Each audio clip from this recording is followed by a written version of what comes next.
Landy? Landy, ikaw ba yan?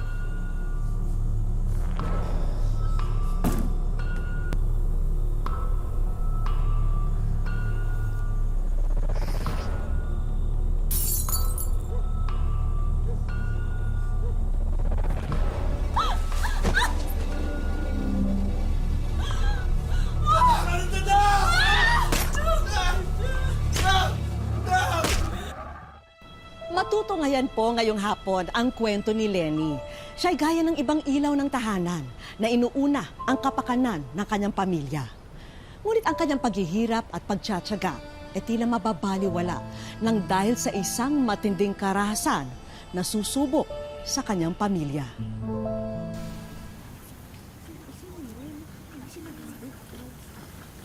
Aba, si Lenny, asensado no ha. Nagsawa ka na ba magtrabaho sa Saudi? Hindi naman ho. Nakaipon lang. Balita ko, matatapos na yung bahay niyo ha. Mabuti yan at puso ang nakawan ngayon. Oo nga ho eh. Sabi ho ng mister ko matatapos na daw yung bahay. Kaya, eto, umuwi na ho ako. Ay, punta ho pala kayo sa bahay mamaya. May konting sala-sala daw ho. Sige, sunod na lang kami.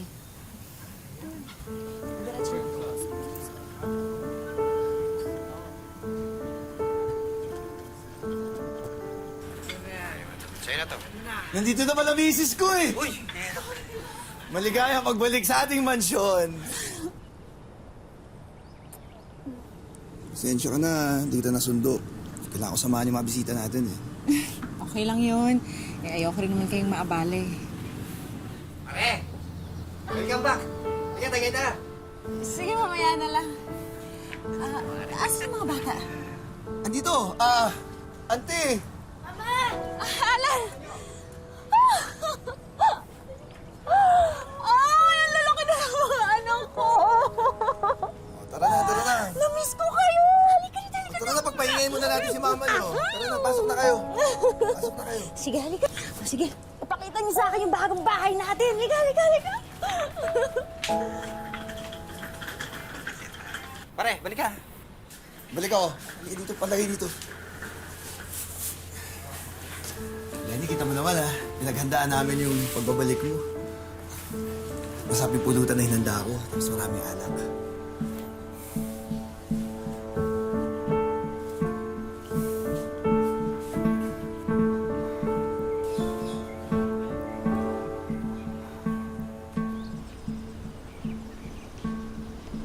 Uy, kanina pa kita pinapatawag ah. Nakakaya naman sa mga bisita natin. Naghihintay sila.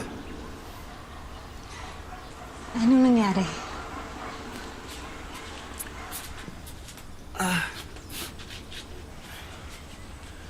Ano ibig mo sabihin? Di ba sabi mo patapos na yung bahay? Bakit ganito? Ganito? Maayos naman ah. 2 taon akong nawala pero parang wala pa rin pinagbago yung bahay. Saan napunta yung mga pinadala kong pera? E di dito, sa bahay.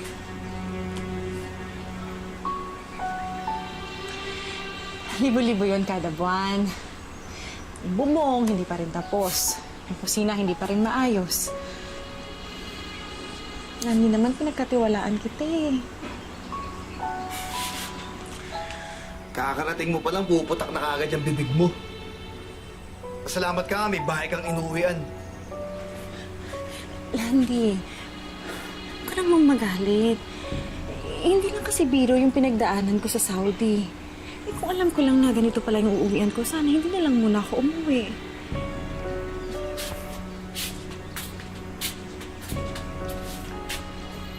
Kung ganyan lang yung pasalubong mo, sana hindi ka na lang umuwi.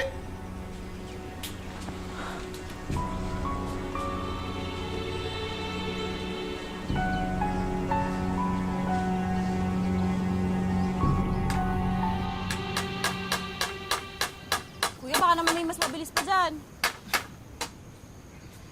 Hoy, ano yan? Aga-aga, ingay-ingay ah. Pinapagawa ko kasi yun dati pa dapat na naayos mo. Hoy, Lenny. Aga-aga, binibigyan mo ako sakit ng ulo ah.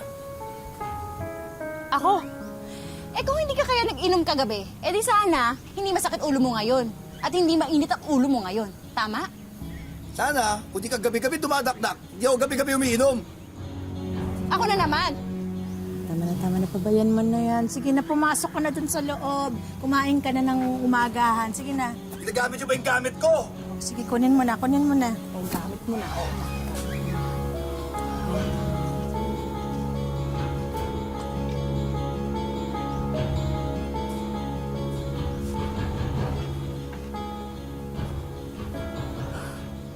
Ano, Manong?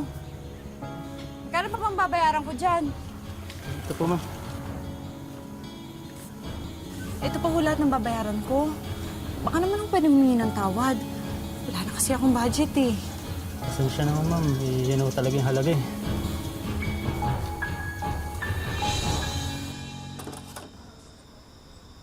Alan, anak! Po, Dumating na ba ang papa ninyo? hindi pa po eh.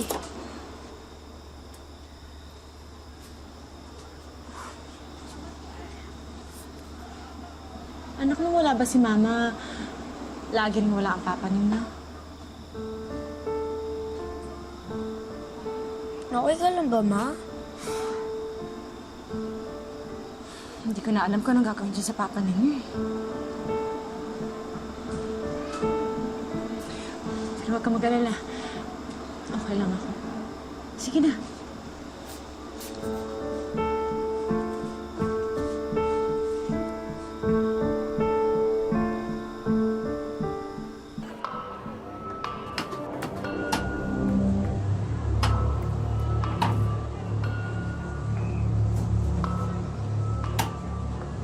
Lenny, ayos ka lang ba?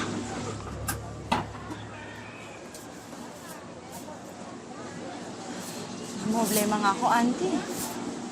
Hindi ko alam kung aabot pa sa katapusan yung naipon ko. Halos lahat ng pera ko punta na sa pagpapagawa ng bahay. Bakit kasi hindi niyo muna itigil yung kapagawa ng bahay niyo? Mukhang yun na nga ako yung mangyayari. Nangihinayang lang ho ako kasi... Siyempre gusto ko naman ho, di ba? Lumaki yung mga bata na may maayos na bahay. Kaya naman ho ako nag-abroad eh. Yun naman yung rason para sa kanila. Para sa mga anak namin. Napag-usapan niyo na ba ni Landy kung anong ginawa niya dun sa pinapadala mong pera? Alam niyo naman ho yun. Kapag tinatanong ko, laging aburido agad. Parang ako pa yung masama. Anong plano mo?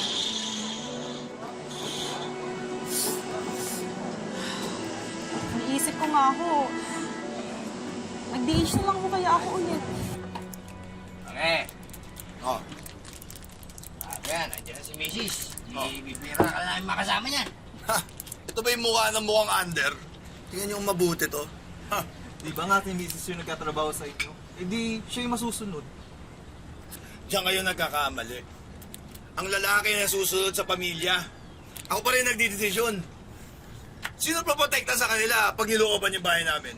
Hindi ba ako? Hindi naman si Lenny, di ba? Sandali lang, ha? Nako, sinasabi ko na nga ba. Diyan si Commander. Landy, pwede pa tayo mag-usap? Bakit? Ano ba yan? Sandali lang naman to eh. Ikaw, Lenny, hapon na hapon, pinapainit mo ulo ko. Ako na nga eh. Hapon na hapon, nandiyan ka na naman nakikipag-inuman. Baka hindi mo alam, said na yung pera natin. Pero ano, wala ka pa rin ginagawa, hindi ka pa rin nagtatrabaho. Ikaw yung bunganga mo, tumigil ka. Huwag mo papayayin sa harapan ng mga kaibigan ko, ha? Hindi kita pinapahiya, ah. Sinasabi ko lang yung totoo na sumusobra na yung bisyo mo. Sana naman matauhan ka na. Tama na. Tama na yan. Sa loob pag-usapan to. Sige na, Lenny. Pero tama na. Ni Auntie, hirap na ako. Kailangan niyong malaman to. Hindi ko na alam kung saan tayo kukuha ng perang pangkain natin. Sino ba nagsabi sa'yo pakainin mo ako? At sino magpapalaman sa mga anak natin, ha? Ikaw! Ikaw na walang ginawa kundi uminom araw-araw, gabi-gabi! Pare! Ikaw wag kang makialam! Kailangan malaman ng babaeng to kung sino masusunod sa pamamahay namin! Pamamahay!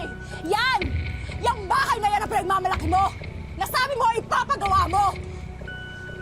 Pero pinag-ipunan ko at pinaghirapan ko na hindi ko alam saan mo dinala! Halos mapatpun yung kamay ko! Akalinis na mga kumbeta sa Saudi! Pero wala pa rin nangyari! Susubukan mo! Susubukan mo! Ha? Tama mo! Cool ka lang! Cool ka lang! Hindi naman naman nagkukulo ka! Cool ka lang! Tayo mo na! Kalawtang na loob, balikan na. Halika na! Inom na tayo! Ano? Cool ka lang! Kawahan!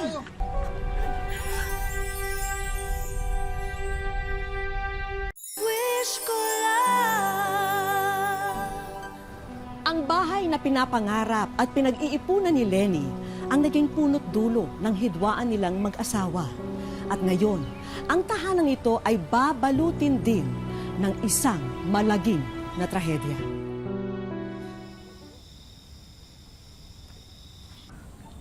Lenny? Lenny? Sana naman ba si Landy? Baka ho, kasama na naman yung mga kainuman niya.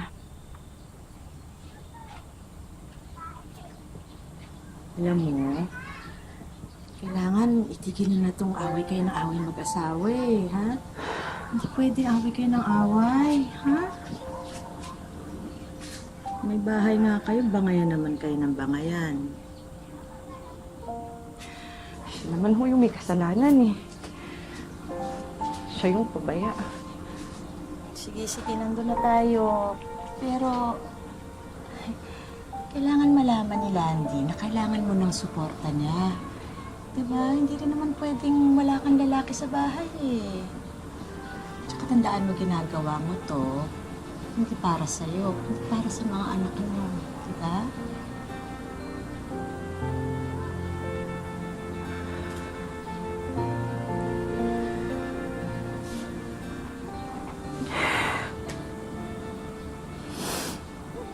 Andy, ang gusto ko lang naman kasi sana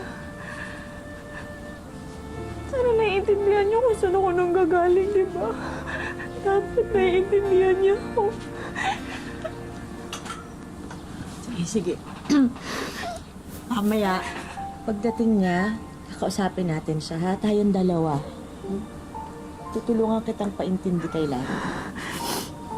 Talaga po. Sige po, salamat po, Auntie. Ha? Sige, tama na. Pahinga ka na kaya muna.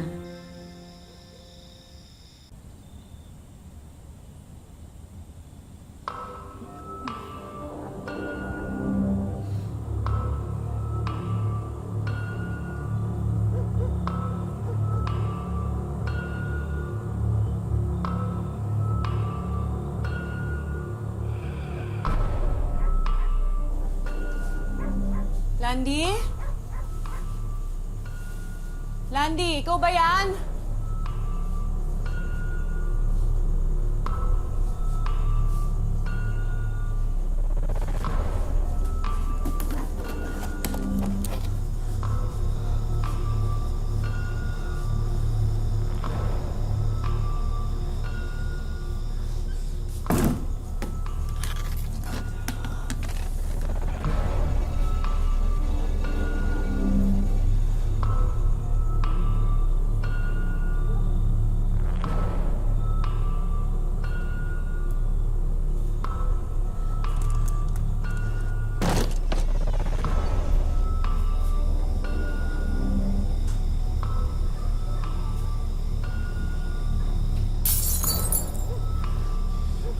Lasing ka na naman. Hindi mo na talaga ako binigyan ng kahihiyan. Nakakaya ka sa mga kapitbahay. Puro ka nalang inom araw at gabi. Kaya nga tayo nawala ng pera dahil dyan sa bisyo mo. At ayaw mo pa rin tumigil? Maawa ka naman sa mga anak mo. Ang dami mong satsat, ha? Ang dami mong satsat! Ha? Tumimig na! Tumimig na! Tumimig na! Di mo ba ako sinabi? Kung gusto mo ngayon umamin ang buong buhay mo, sige, magsama-sama kayo ng kabarkada mo. Muna kami indamay! Huwag ka dito! Matuto ka na sa katuwin ako, ha? Matuto ka na sa katuwin ako!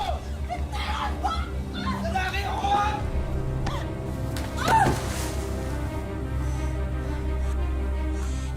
nakakayang gampanan yung pagiging padre di pamilya mo? Pabigat ka ba? Lalaki ka ba talaga, ha? Wala kang kwenta!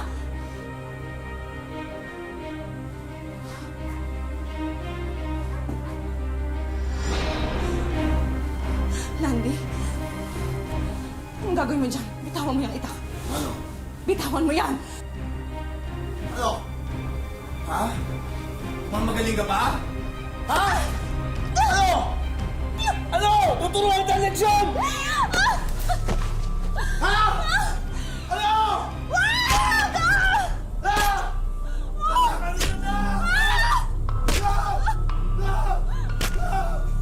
Mama! Papa! Papa, tama na po!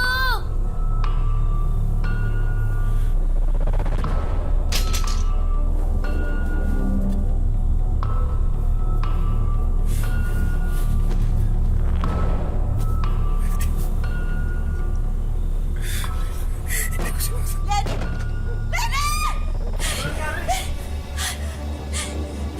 Lenny! Lenny, ano ginawa mo sa asawa mo?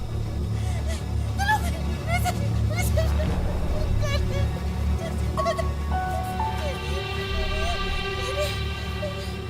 Lenny! Lenny!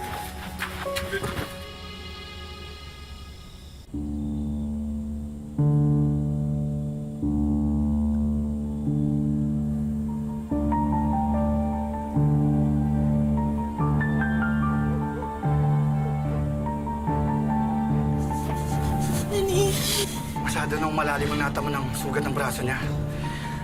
Baka mahirapan na tayo mabalik ito. Hindi, Dok. Hindi pwede, Dok.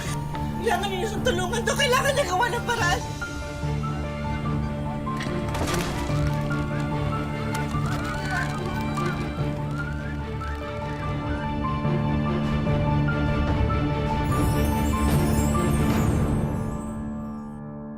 Wish ko lang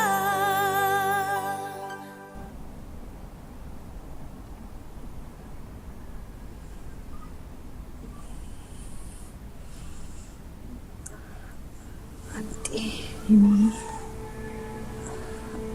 Anong nangyari? Anong nangyari sa akin?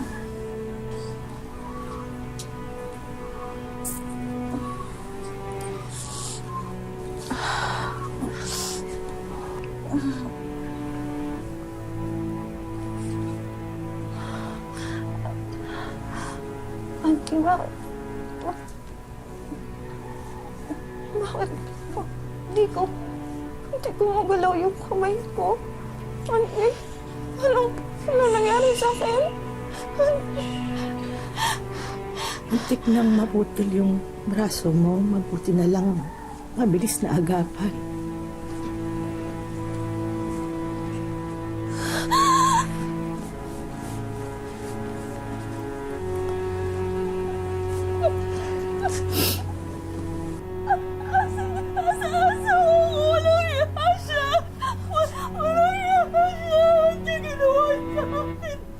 Wala na si Landy.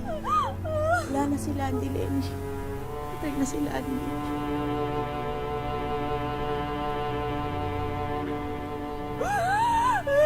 Hindi mo ayos na. Namunin na sana pinatay na lang niya ako. Sana pinatay na lang din niya ako. Sana pinatay na lang din niya ako. Huwag ka magsalita ng ganyan. Lenny, mga anak mo, Lenny. Hintay ka ng mga anak mo, Lenny. Pinatay na lang niya ako.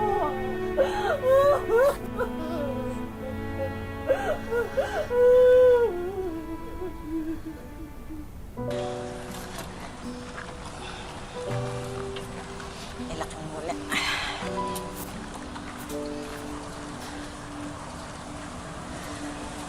Alam ko na mahirap ang pinagdadaanan mo. Pero sana isipin mo palagi na hinihintay ka ng mga anak mo, ha? Kaya kailangan mo magpakatatag. Binigyan ka ng Diyos ng isang pang pagkakataon. Kaya huwag tayong mawawala ng pag-asa, ha?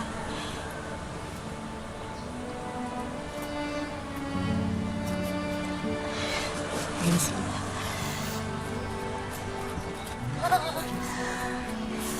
Akala namin ka na babalik? Nandito na ako ulit. Nandito na ulit si Mama. Huwag mo na kaming iwan ulit, ha?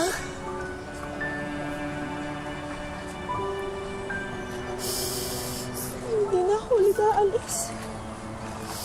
Hindi ko na kayo ulit iiwan. Sorry ha. Sorry sa lahat ng mga nangyari.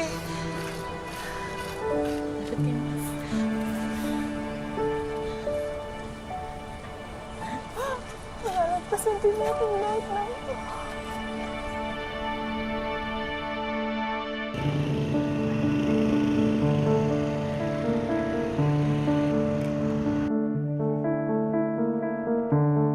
Isang taon na ang nakalipas mula nang maganap ang malagim na insidente kay Lenny. Halos maputol na raw ang kanang kamay niya. Buti na lang at naagapan agad ng doktor para ikabit ito. Ngunit hindi na raw ito nagagalaw ng gaya noon. Sa pagkataga po kasi sa akin sa kamay ko, nakaganito po ako, na nakatihaya po ako matulog. Hindi ko naramdaman yung pagkaputol. Yung tatlong daliri ko lang po kasi ang gumagalaw. Ang dalawa, hindi pa. Kasi yung buto, hindi, yung mga ugat, hindi pa nagkadugtong. Tapos gitry nila gumagalaw, sabi ko masakit po daw.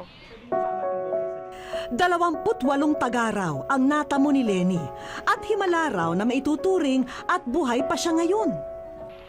Lagi ko sinasabi sa kanya na, Auntie, ayaw ko na po pag-usapan. Kasi masakit po. Parang bumabalik po ang lahat.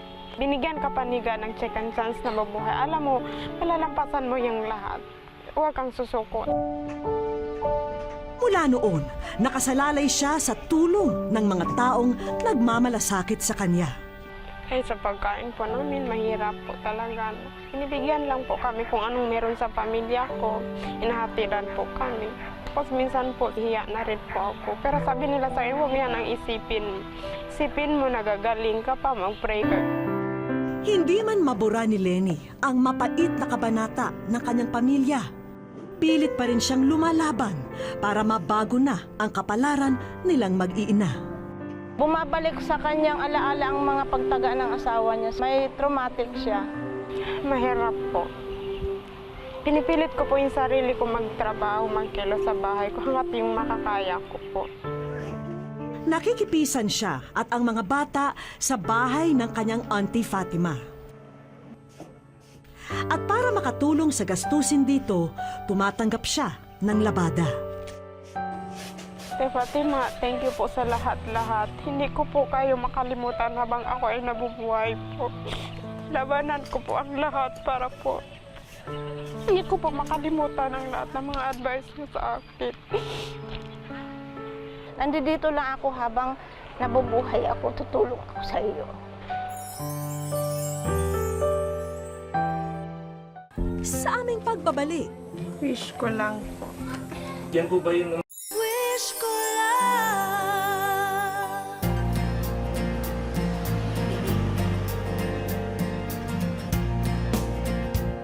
habang abala sa pagliligpit ng mga gamit sa eskwela ang mag-iina, isang package ang pinadala para kay Lenny. Tao po. Hello po. Magandang hapon. Ikaw po ba si Nele? Ako po. Hindi lubos maisip ni Lenny kung kanino nagmula ito.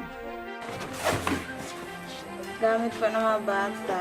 Isa-isa nang tinitignan ni Lenny ang laman ng padala. Masaya po. Kasi ngayon lang po ako nakaano ng ganito. Hanggang sa bumungad sa kanya ang isang photo album. Nakalakip dito ang mismong liham na ipinadala ni Lenny sa Wish Ko Lang. Dear Sir, maawis ko lang. Ako po si Lenny, Lamigan, Takpan. Wish ko lang po. Sobrang happy po. Kasi nakakatulong po kayo sa mga anak. Lalo na po sa aking mga anak. Natutuwa rin kami sa pagpunta ninyo sa amin. Maraming salamat.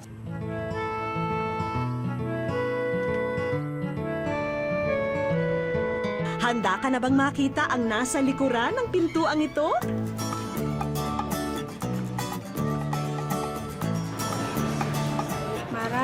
Maraming salamat po sa wish ko lang.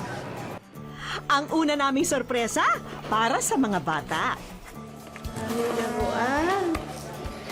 Dami-dami nilang laguan. Sige, marami. Ayun pa, Sige, Maraming salamat sa mama ko kasi pinasaya niya kami. Sobrang saya po. Kasi ngayon na po sila nakakatanggap ng ganito. Para kina Alan, Angel at Steven, sinamahan na rin namin ito ng vitamins at mga damit. At ang lucky box na ito, naway makatulong bilang ayuda para sa inyo. Wish, Financial Assistant Lenny Takpan. Hindi maubos-ubos ang kasiyahan namin para kay Lenny. Para sa future ng mga anak niya.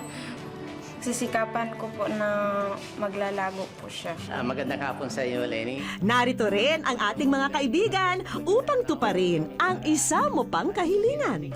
Ikaw ay aming bibigyan ng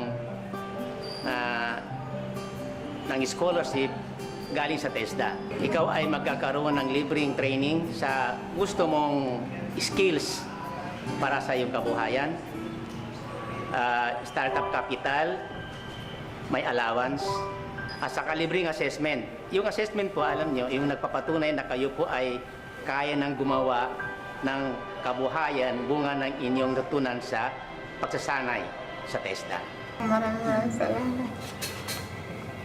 Wala pang ano yan. Hinto ka na rin sa paglalabada ha, dahil may bago ka na rin pagkakaabalahan na kabuhayan. Malaking bagay po na makatulong po sa akin mga anak. May mapait man na yugto ang mag-anak ni Lenny. Hindi pa huli ang lahat para maghatid pa rin ng liwanag ang ilaw ng tahanan. Dahil ang isang tahanang tunay na masagana, binubuo ng pagmamahalan at pagpapahalaga sa pamilya. Hanggang sa muli mga kapuso, ako po si Vicky Morales at ito ang Wish Ko Lang.